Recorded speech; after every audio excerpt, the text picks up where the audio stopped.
Yeah, Okay. I was periscoping once. So now we're starting the Periscope, and Mark is here. Hi. Hi. And our guest today is Dixie Lynn Cartwright. Yay. Out of drag, who's such an adorable looking twink. You do a little dance for them.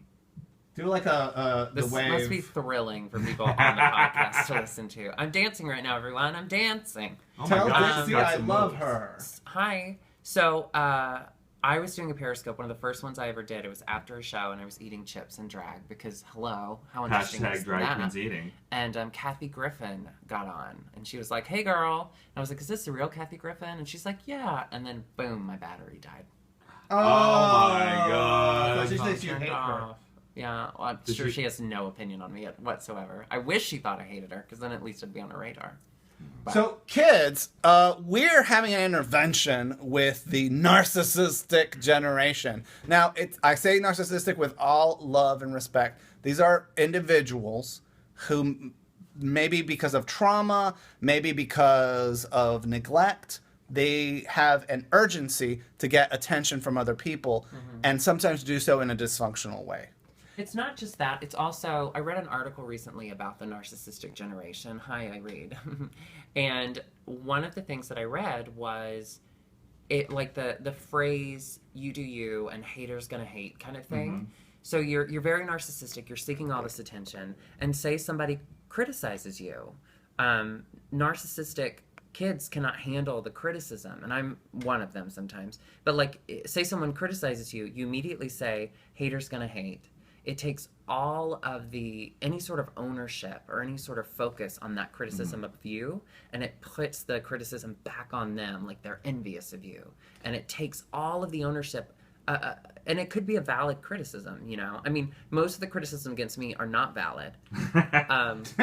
Well, it goes to that thing. It's like, what's so hard about listening to what somebody else has to say? Because when you're narcissistic, it's hard for you to empathize with somebody else. It's hard for you to see it from their position. And so when they do criticize you, you're just like, I don't understand why you could even say that. So it's them.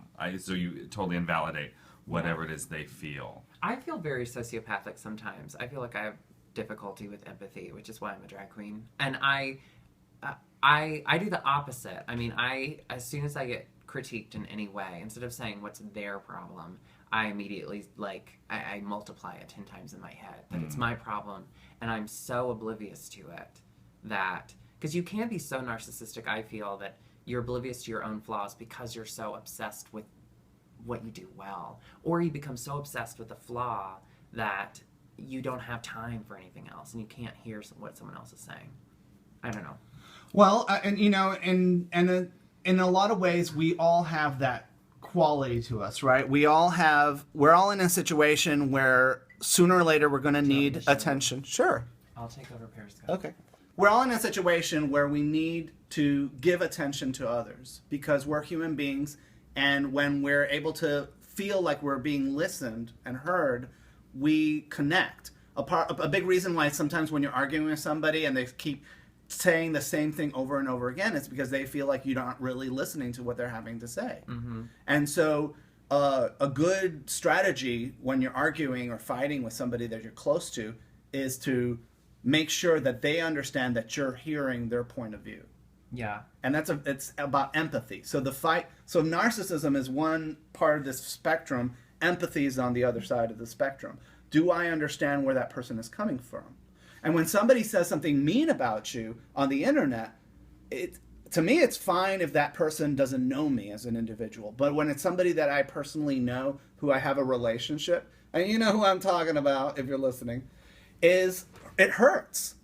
Because of that person felt like they had no other way to express that disagreement and that discontent with you other than to sort of do it in a very passive-aggressive, behind-your-back kind of thing by posting it as a comment somewhere or making a video or status update or stuff like that. That's a whole other thing about like current culture is that, here, I'm reading these comments and I'm too distracted, is that, you know, the whole other thing of the comments and all of that. Like, we're dealing with the narcissistic culture, and then we're dealing with a culture where you don't have to answer for your words.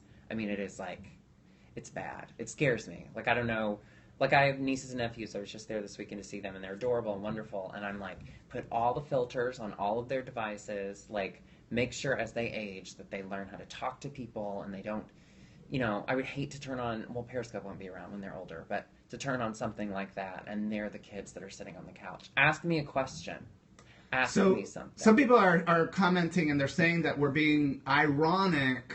Or, because we're narcissistic? Well, because we're doing a Periscope, we're having this conversation, and we really want to use these platforms that we have to communicate with each other to draw attention to the shortcomings of it and how we can be better individuals. We're not trying. Obviously, we all want attention. We all want to receive love from strangers. But it's also too. It's like, what kind of attention are you getting, and why are you getting that attention? If you're just like, here, pay attention to me, and you're not delivering some kind of content or some form of entertainment, then what value is it? I think we're all very easily guilty of not offering good value content at some times. Like somebody on there while you were speaking said narcissists don't know that they're narcissistic. I don't believe that at all. I don't believe that at all. I know I'm narcissistic at times, and I try not to be, but I mean, it's just who I am. Haters gonna hate. Some narcissists definitely don't know that they're narcissistic, but other people do know that. Those are true sociopaths.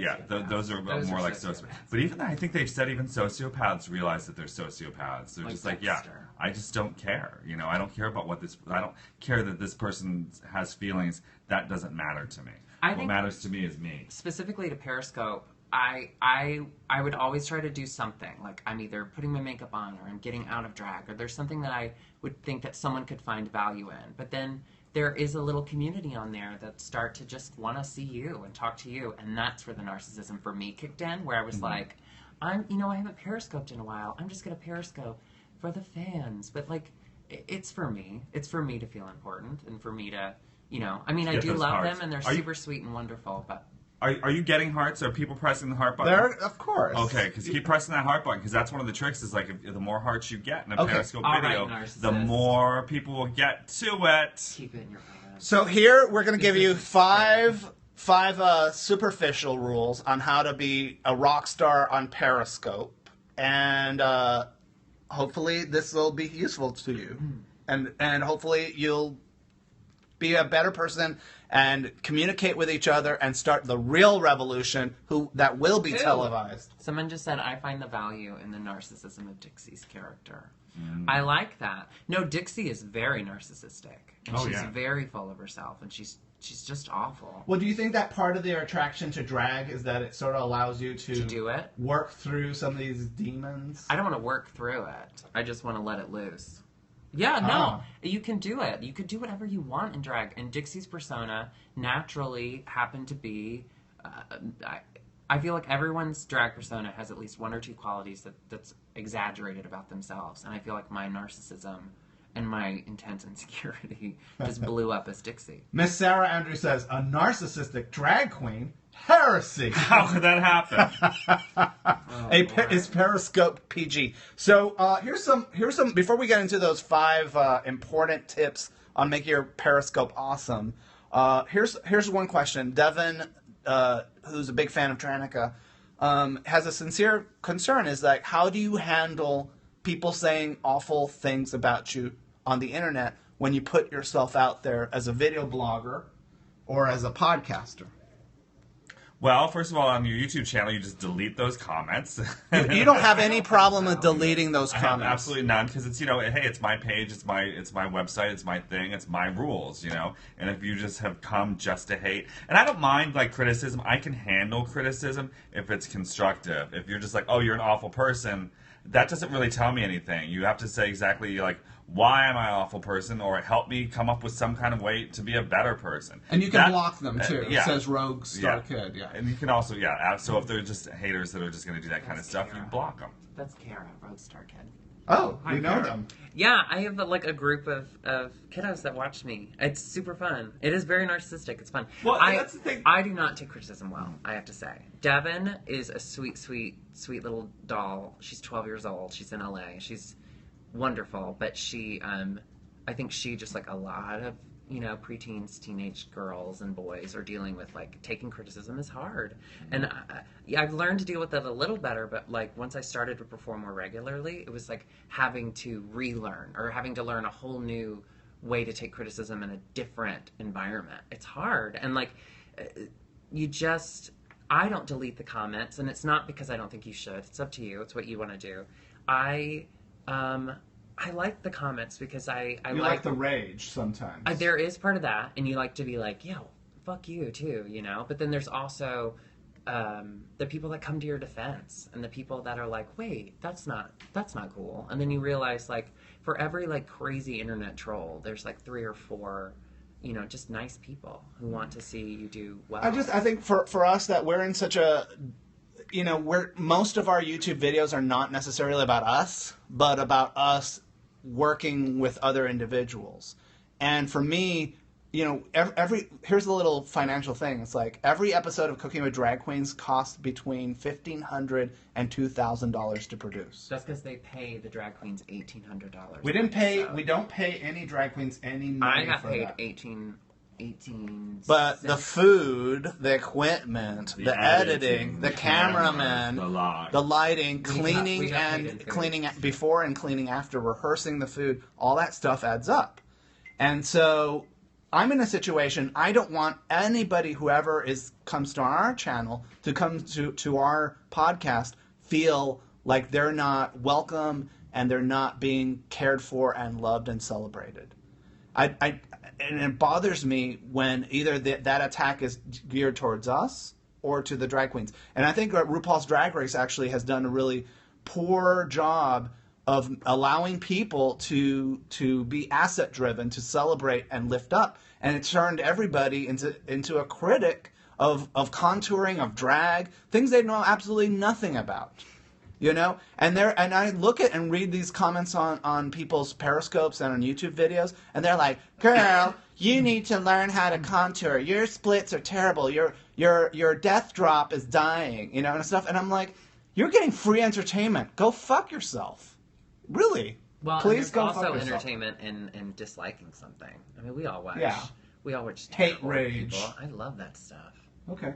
So Sarah Andrews says that hate and negativity comments on the internet are kind of like graffiti on your house.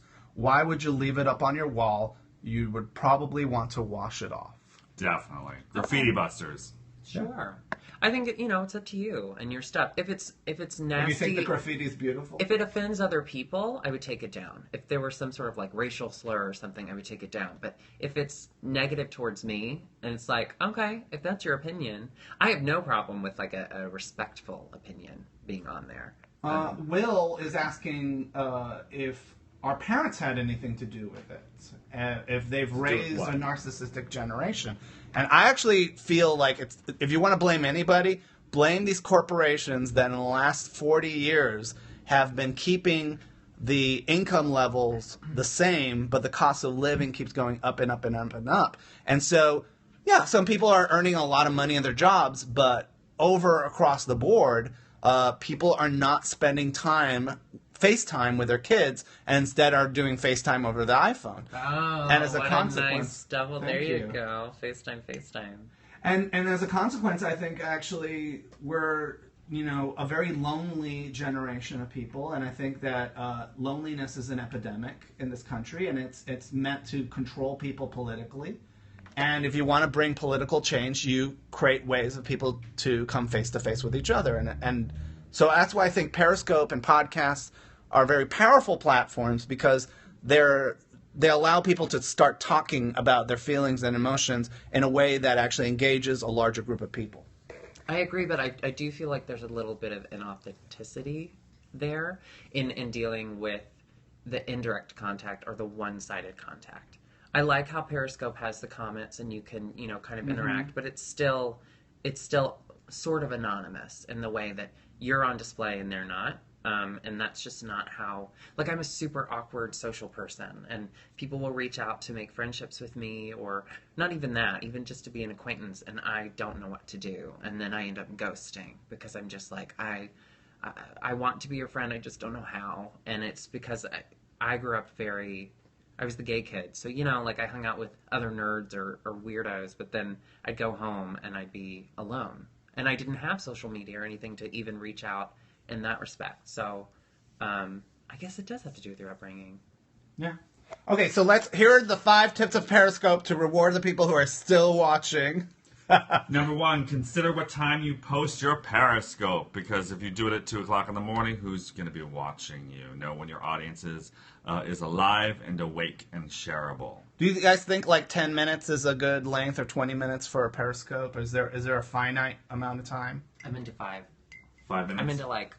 Bam. Well, most guys, when they come to orgasm, they can come to orgasm within 2 minutes. So maybe... Have you seen a dick on Periscope yet? I have not. I have. Was it a nice dick? No, it was gross. No, my favorite part about it, though... You can get banned. This is going to be bad for your podcast audience, but this guy, he was probably like a teenager, so you would have loved it. And he was in the UK or something. And he was just doing this, like literally just going... So he's licking his... fingers for about 5 minutes, and I was drunk with someone, so we were watching it because it was hilarious to us. And then he pulled it out, and then I think he got banned very quickly. So it was uncut. So they're watching for penises. Do you think they have penis technology? I think so. They have very good penis technology. Which is great because, like, with Twitter, you can post anything on your feed, any kind of picture or links to videos. Okay, so the title. Yeah, so you got to spend some time coming up with a good title that's going to be honest and tell your audience exactly what they're going to get, because that lures them in, because people do judge books by their covers. And so you get a good cover out there and people will go. And especially if you're going to be like, look, this is an exclusive, with Dixie Lynn Cartwright. And then you go, Dixie Lynn Cartwright, who? Exclusive, what? No, or just lie and just say, hot ladies in the tub. And then at least people will click on it. And the other thing, too, is, like, give attention to other people. Make your Periscope not just about you and your experiences and your stories, but use it as a way of drawing attention to interesting people. Hi. Yeah, write those coattails of other people, Fausto. That was a criticism we got recently. Which I thought was ironic that someone would accuse me of writing the coattails of somebody else's fame, considering that, like, our platform predates their success, and actually they consider it to be critical to their success, and they're doing exactly the same thing we're doing at the same time. I know, it's so I'm ironic. into coattails. Coattails are there for a reason. Yeah. They're there to be written. I think rising tide lifts all ships. No, it's wonderful, and I love people that are very transparent about it. Like Tranica. I made a joke about her riding Trixie's coattails. She was like, "Yeah, I'm riding them. I'm riding them hard." Listen, I'm going to say this. If it wasn't for Tranica Rex, Dixie Lynn what the fuck is her name? Trixie Mattel. Might not have been on RuPaul's Drag Race because she got a lot of experience from that show, and it helped her a lot. Well, and it's not a negative thing. Like, Tranica's like, of course. Like, that's what networking's all about. She's actually not even riding that hard, because if she was riding hard like some other drag queens, she would be on this season of RuPaul's Drag Race. She's got her own But I think that criminal record that she has is holding her back. They don't really care, girl. They don't care. I mean, they'll do a background check, and, just talk to them. We're not talking about Sharon Needles. I'm just kidding. I don't know if she has a criminal record or not. I like the transparency of, like, it's not even riding coattails. It's just how the world works. You gotta network, and you gotta find, like, if I were to ever have any amount of fame, I would be super down for everyone riding my coattails. If you say, like, I want you to post a picture of me. What does it even mean to ride your coattails? If it means that you're a person who all you do is eat free food, hang around, and contribute nothing, yes. But if you're a person who's helping out, you're combing out wigs in the behind the scenes, you're helping this person pursue their dreams and have a career, it's not riding I think we're just using it as like a vague term. But I think it bothers me that it's like this the very notion of helping and supporting an artist do what they need to do is somehow something negative, is very It's offensive ugly. to me. Yeah. It's offensive. I take great issue with it. Yeah. So number 3, make your broadcast easy to find. So your video, once it's out there, is out there for 24 hours, and so tweet about it, post it to your Facebook, let people know. I don't like it. I don't watch. Some people do, especially if they're a fan of somebody. Let's say if I were a fan of yours, Dixie. Hi. I might be like, well, I wonder if she's done a I wonder what one she's been up recently. to. Oh, she's been pretending to be a skull for 20 minutes. I'm going to watch that. Yeah. And then also turn on your location tagging because people want to know like where you're at and what you're doing.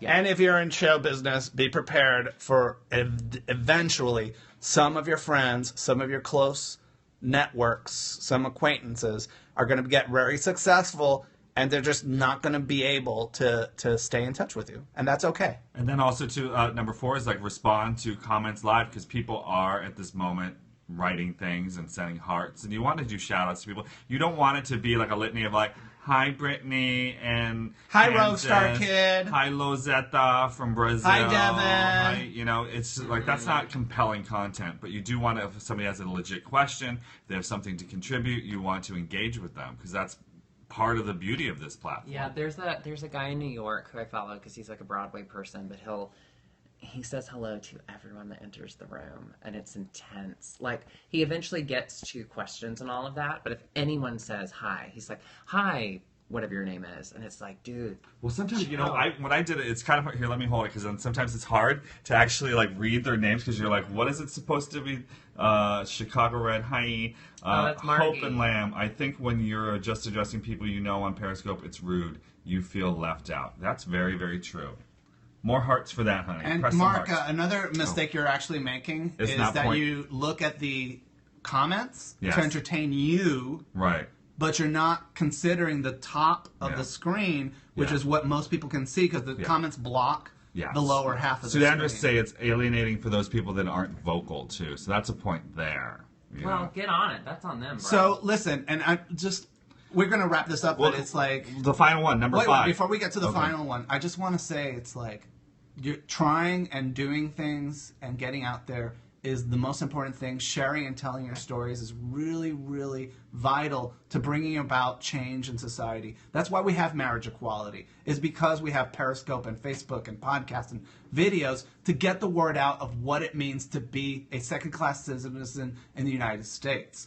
We have this change today because you, not President Obama, not anybody Not else, my president. not anybody else, but you, dear listener, dear fan, took time to tell your story to somebody out there that could hear it. And that's what brings about real, lasting change. So, that said, try new things, That's number experiment. 5. And that's number 5? What is it? What It's is try new things and experiment with your thing. But say it to the microphone. Because like maybe like what you're doing, an aspect or a different approach. Maybe you're great at citizen journalism. Maybe you're not. Maybe you're one of those queens that just wants to put on makeup and tell a little story about how your night's going, and that works for you. You just really have to find your own groove and where you're at. And one last point, I want to give a little sneak peek to people. I'm bringing my drag alter ego out of the closet. In November, it's shaving, and girl, I'm gonna get so fishy. You're gonna think there was a catch of the day, honey. You think that the fishermen were bringing home the mackerel? Okay, well, she's definitely well spoken. She's proven that. You're gonna think that there's fish and well. There's chips and Wait, stuff. why are you? Why do? Because we, I want it's fun, and I want to show for people you, how but much what fun about it is. everyone else? Didn't we just talk about narcissism? Because I want to participate. And I think one of the critical things about drag is not just watching it, is doing it. Okay. Okay? Well, it's like explain to the porn. audience Don't just why consume. you put your drag character on ice. That's a good question. Do you know the answer to that? Because I don't really have a quick answer for that. I think you kind of got tired of dressing up and shaving, and you enjoyed bodybuilding and being a dude Did that you you- didn't want to give that up. When you, and this is not a read, I promise. It's something I feel like all queens go through. Was there ever a point in time where you looked at yourself, you took a picture, and then the next day you went and looked at it? And Yeah, were you all ever the like, time. but was there ever a point where you looked at it and you were totally pleased with what you saw? I think That's not this right. is I went to art school, and so this is a conversation that artists have had throughout the ages and throughout time and their lives, is that it's always a work in progress. And that's okay. Yeah. And, like, I feel, it breaks my heart when you say to me, like, because I took some really beautiful pictures of you for Cooking with Drag Queens, And you're like, I look hideous in that photo. I don't know how to put on makeup. And I said, you know, this is a snapshot of you at that point in time. And 20 years from now, you're going to look back on that photo with extreme Well, that was fondness. what, like 8 months ago? Yeah. Yeah. You're going to look back in the future on that photo with extreme melancholy and love and appreciation for who you were at that point in time. Yeah, probably. And if you can do that, the sooner you can do that now, the happier person you'll be. And it's one of those things too that when you're starting out and you're really trying to build a name for yourself, like it's nerve-wracking because there's a lot of bad out there with the good, like a lot of pictures that you would rather not have out right now because there's just not enough to balance it out. And so that's why I feel like I'm constantly trying to put out new content so I can balance out. You're only as good as your last show. That's exactly right. There was a criticism recently of somebody and said, well, if people view you negatively because of this one thing you did, take opportunities that people give you to tell your story in other ways. Mm-hmm. You know, get on different media outlets. Don't let one TV show define you as an asshole. So, guys, we're going to wrap up the Periscope here. Your tones are very pointy. We're going to wrap this up, and we're going to go into talking about news and what's happening in Dixie Lynn's life. So you can listen to that on our podcast. And a lot of people actually do care quite a bit. So we're going to drop this phone here. I'm going to stop the broadcast.